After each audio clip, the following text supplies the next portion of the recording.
Bayangkan sebuah kota yang setiap paginya dipenuhi lantunan ayat suci, suara langkah para santri menuju masjid, dan aroma kesederhanaan yang mengajarkan kedewasaan. Sebuah kota yang disebut sebagai kota santri, bukan tanpa alasan. Disinilah, di Sukabumi, ratusan pesantren tumbuh, bertahan, dan melahirkan generasi demi generasi penjaga ilmu. Hari ini, kita akan menelusuri 9 pondok pesantren paling legendaris di Sukabumi, pesantren yang tidak hanya berdiri puluhan tahun, tetapi juga membawa warisan panjang perjuangan para ulama dan pendidik yang ikhlas. Siapkan diri Anda, karena perjalanan ini bukan sekadar daftar, tetapi sebuah kisah tentang jejak sejarah yang terus hidup. 9. Pondok Pesantren Sikoyatur Rahmah. Pada tahun 1972, Kiai Haji Muhammad Mudrika Hanafir, yang dikenal sebagai Amasikoy, mendirikan pesantren Sikoyatur Rahmah. Pesantren ini berdiri di atas tanah wakaf seluas 4.000 meter persegi dan sejak awal telah menjadi pusat kajian ilmu agama yang mendalam. Salah satu keistimewaan pesantren ini adalah kajian ushul fiqh, terutama kitab Jamul Jawami yang menjadi magnet bagi para kiai dari berbagai daerah. Tidak hanya santri mukim, banyak ulama yang turut hadir untuk memperdalam ilmunya. Dengan lebih dari 250 santri yang menetap, pesantren ini terus melahirkan alumni yang berpengaruh, terutama di lingkungan Nahdlatul Ulama.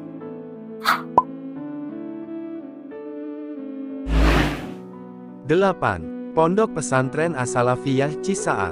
Didirikan pada tahun 1939 oleh Kiai Haji Abdullah Mahfuz, As-Salafiyah awalnya dikenal sebagai pesantren Babakan.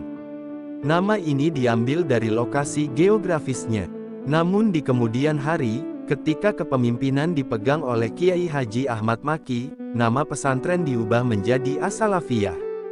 Nama baru itu terinspirasi dari bait dalam kitab Jauhar Tauhid yang mengajarkan bahwa segala kebaikan mengikuti para ulama salaf.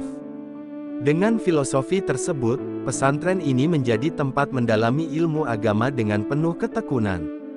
Kepemimpinan pesantren berpindah dari generasi ke generasi, menjadikannya lembaga yang stabil dan terpercaya bagi masyarakat Sukabumi. 7. Pondok Pesantren Al-Amin Cicurug. Awalnya bernama Pesantren Salafi Karangsirna, lembaga ini didirikan pada tahun 1920 oleh Kiai Haji Mama Kurdi. Kepemimpinan kemudian berpindah dari generasi ke generasi, membentuk perjalanan panjang yang melahirkan nama baru, Pondok Pesantren Al-Amin. Melalui berbagai masa, mulai dari Kiai Haji Ismatullah, Kiai Haji Hidayatullah, hingga Abuya Basit, pesantren ini terus berkembang dengan semangat pengabdian.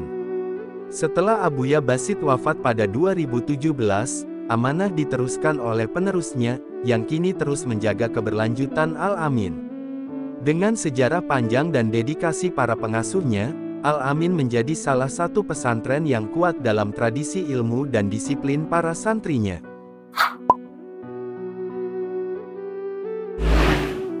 6. Pondok Pesantren Sunanul Huda Cikaroya. Pada tahun 1935, Mama Uci Sanusi mendirikan sebuah surau kecil di Kampung Baru. Tidak ada yang menyangka, surau sederhana itu kelak berkembang menjadi pesantren besar yang dikenal sebagai Sunanul Huda atau Suho. Perjalanan panjangnya penuh perjuangan. Mama Uci membangun asrama, mendirikan madrasah diniyah, dan mengajarkan ilmu kepada masyarakat sekitar.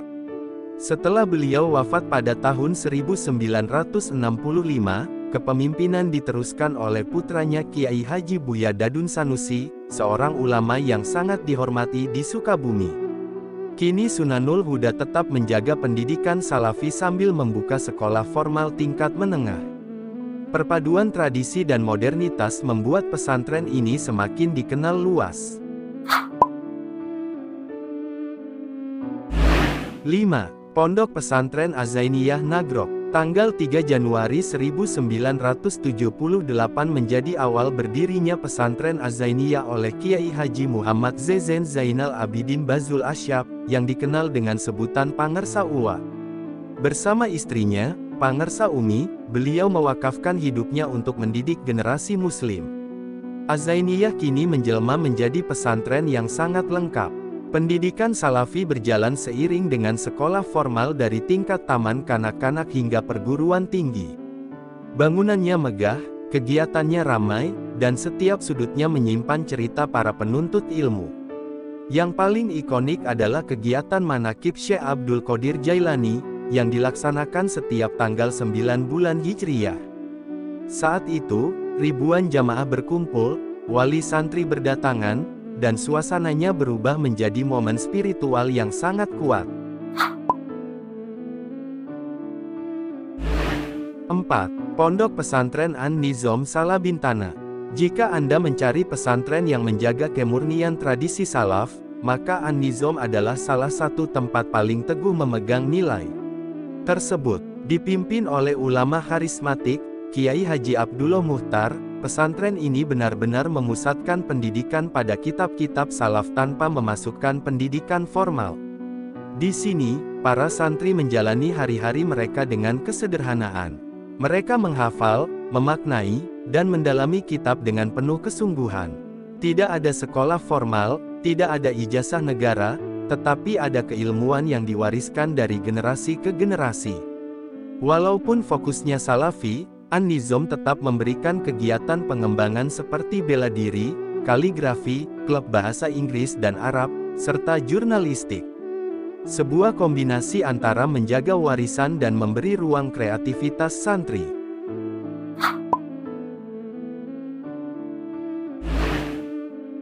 3. Pondok Pesantren Lembaga Kaligrafi Lemka. Ada satu pesantren di Indonesia yang berdiri bukan untuk mengajarkan fikih atau tafsir sebagai fokus utamanya, namun untuk mengajarkan seni yang memuliakan ayat suci. Namanya Lemka, lembaga kaligrafi yang didirikan oleh Sirajuddin Ar pada tahun 1998. Di tempat ini, para santri mempelajari seni huruf Arab dengan penuh ketelitian. Setiap guratan, setiap lekuk huruf, dan setiap garis memiliki makna. Tidak ada yang tergesa-gesa. Semuanya membutuhkan ketenangan hati dan ketekunan. Yang membuat Lemka istimewa adalah muridnya yang datang dari berbagai penjuru dunia. Inggris, Oman, Malaysia, Singapura, dan negara lainnya. Dengan 36 guru khat, Lemka tumbuh menjadi lembaga kaligrafi terbesar di Asia Tenggara. Para santri tinggal selama 1 tahun, dan setelah lulus, mereka membawa ilmu yang akan terus dikenang di masjid-masjid, musola, dan karya-karya kaligrafi yang tersebar di berbagai negara. 2. Pondok Pesantren Al-Masturiyah Sukabumi. Di Kampung Tipar, pada tahun 1920, berdiri sebuah pesantren yang kini berusia lebih dari 1 abad. Didirikan oleh Kiai Haji Masturo, pesantren ini pernah menjadi yang terbesar di Sukabumi sebelum pesantren modern bermunculan dengan kemegahannya masing-masing. Masturiyah adalah pesantren yang membawa suasana berbeda. Di pagi hari, para santri sibuk mengikuti pendidikan formal hingga perguruan tinggi. Namun ketika matahari mulai tenggelam, mereka kembali duduk melingkar, membuka kitab kuning untuk menembus kedalaman ilmu agama. Fasilitasnya lengkap, mulai dari laboratorium bahasa, laboratorium komputer, lapangan olahraga, hingga perpustakaan. Banyak tokoh nasional yang pernah singgah di pesantren ini, membuktikan bahwa Masturiyah bukan sekadar lembaga pendidikan, tetapi pusat pergerakan intelektual yang dihormati. 1. Pondok Pesantren Syamsul Ulum Gunung Puyuh. Pada tahun 1933, seorang ulama bernama Kiai Haji Ahmad Sanusi berdiri di sebuah tanah yang kelak menjadi pusat ilmu. Beliau adalah putra dari Kiai Haji Abdurrahim, pendiri pesantren Cantayan. Sebelum mendirikan Syamsul Ulum, beliau telah membuka pesantren Genteng Babakan Sirna sebagai pengembangan dari pesantren ayahnya. Bayangkan seorang ulama yang berjalan dari satu tempat ke tempat lainnya, membangun bukan hanya bangunan fisik, tetapi pondasi ilmu yang akan terus hidup hingga puluhan tahun setelah kepergiannya. Syamsul Ulum awalnya hanya berupa pesantren Salafi, tempat para santri menekuni kitab kuning. Namun berjalan bersama waktu, bangunannya semakin megah, ruang belajarnya semakin banyak, dan kini telah memiliki pendidikan formal dari sekolah dasar hingga perguruan tinggi. Hingga hari ini, Syamsul Ulum tetap menjadi rumah bagi para pencari ilmu, sebuah warisan yang terus tumbuh dan mengakar kuat di tengah masyarakat Sukabumi. Sukabumi bukan hanya sebuah kota, ia adalah jejak panjang para ulama, tempat ratusan pesantren berdiri, dan tempat ribuan santri ditempa menjadi generasi yang kuat, berilmu, dan berakhlak. 9 pesantren ini hanyalah sebagian kecil dari lautan ilmu yang mengalir di kota santri.